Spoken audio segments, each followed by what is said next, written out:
It's 6 a.m. You wake up with a fever, your throat's on fire, you can barely lift your head off the pillow, and the first thought that crosses your mind isn't, I need to rest.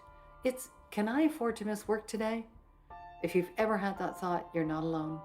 Millions of North Americans drag themselves to work sick because they're genuinely afraid of losing their job. But in the Netherlands, that fear doesn't exist. You can be sick for up to 2 years, and not only can't you get fired, your employer has to keep paying you. How is that even possible? Hey, hoi! From overtime to contracts and pensions, from calling in sick without fear to taking 4 weeks holidays in a row. This is how we live and work, Dutch style. Jaime? Here's what being sick looks like in most of North America. You get about 5 to 10 sick days per year if you're lucky. A lot of people, they get 0, especially if you work retail, hospitality, or for a small company. So what do you do when you're actually sick? You go to work anyway. You pop a few Dayquils, grab a coffee, and hope nobody notices you're dying at your desk. It's not just that you don't have enough sick days, it's the fear. The fear that if you call in sick too many times, you'll be seen as unreliable, that your boss will start looking for your replacement, that when layoffs come, you'll be first on that list. Because in most of North America, you work under something called at-will employment, which means your employer can fire you at any time, for almost any reason, including being sick too often. If you're lucky enough to work for a Fortune 500 company, you might have decent protections like family or medical leave or disability pay, but only after you've been there for a year, and only at big companies. And good luck proving your firing was actually because you got sick. And if you work for a small company, you're rolling the dice. Maybe your boss is understanding. Maybe they're not. You won't know until you're sick and it's too late to do anything about it. So you go to work sick, you infect your coworkers, they come to work sick, everyone's miserable, productivity tanks, but hey, at least nobody got fired, right? Let me show you how this works in the Netherlands. You wake up sick, you call or text your boss, hey, I'm sick today, I'm staying home. That's it, that's the whole conversation. You don't need a doctor's note, at least not right away. You don't need to prove anything. Your employer just says, okay, feel better, that's the end of it. You stay home, you rest, you recover, and here is the key part, you're still getting paid. Let's say you're not better in a few days. Let's say it's something serious. You need surgery, or you have long COVID, or you're dealing with burnout or mental health issues. In year number 1, your employer pays at least 70% of your salary. Many pay 100%. You can't be fired, it's illegal. After a few weeks, an independent company doctor, the bedrijfsarts, checks in with you. They don't work for your boss. Their job is recovery, not pressure. In year number 2, still sick? The 70% continues. You still can't be fired. Now the focus is reintegration. Part-time work, modified duties, anything safe and realistic. And after 2 years, you're assessed by the UWV, the government body that oversees this process. Can you do your old job? Any job? What percentage disabled are you? Partially disabled means benefits plus part-time work. Fully disabled means long-term disability benefits.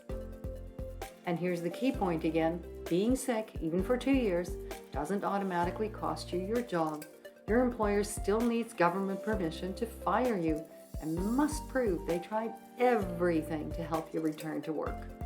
In North America, this level of protection exists, but only at big companies with elite HR teams. In the Netherlands, it's the baseline. Philips, or a 3-person bakery, every worker. At this point, the obvious question might be, how can businesses afford this, especially the small ones? If you run a cafe with 8 employees and 2 are out sick for months, are you supposed to just eat that cost? No, here's the misconception. Employer pays sick leave doesn't mean the owner pays everything. The first 2 to 4 weeks, the employer pays directly, yes. After that, private insurance kicks in, ziekteverzuimverzekering. All Dutch employers have it. It covers ongoing salary costs. If illnesses last longer, the government steps in, especially for small businesses. After 2 years, disability benefits take over, paid by the state, not the employer. So the cost is shared, insurance, government, and business. It's the system, a kind of socio-capitalism. The Netherlands does have a capitalist economy. Businesses compete, people make profit, there's a free market. But there's also this idea that society should spread out certain risks so that they don't destroy individuals or businesses. And you can see it works because the Netherlands has one of the highest rates of small business formation in Europe. People aren't scared to start companies because of sick leave laws, they just factor it in, like any other cost of doing business. So, why does this actually work, and what is the real cost of fear? Number one, the culture is different. In the Netherlands, being sick is just normal, it's expected. Nobody thinks you're weak or unreliable for calling in sick. Your coworkers don't judge you, your boss doesn't mark you down for it. In fact, coming to work when you're sick, that's seen as irresponsible. You're going to infect everyone else. You're going to do bad work because you feel terrible. Just stay home. Number two, employers budget for this. Dutch companies know this is how the system works. It's been this way for decades, so they budget for it. They have insurance for long-term sick leave. They plan for the fact that people will occasionally be out. It's just part of doing business, like paying rent or buying equipment. Number three, abuse is actually rare.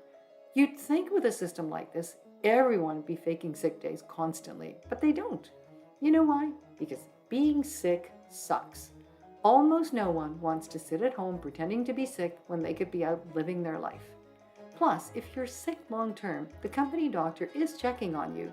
There's oversight. It's not a free-for-all.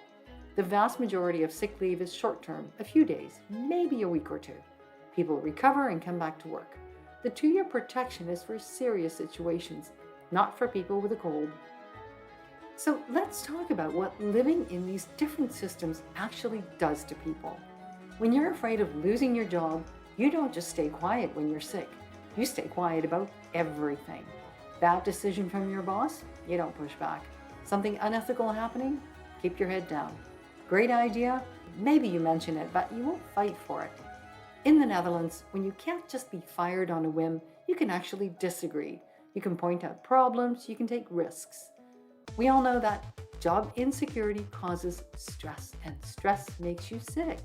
But you can't take time off because you're afraid of losing your job, so you just get sicker.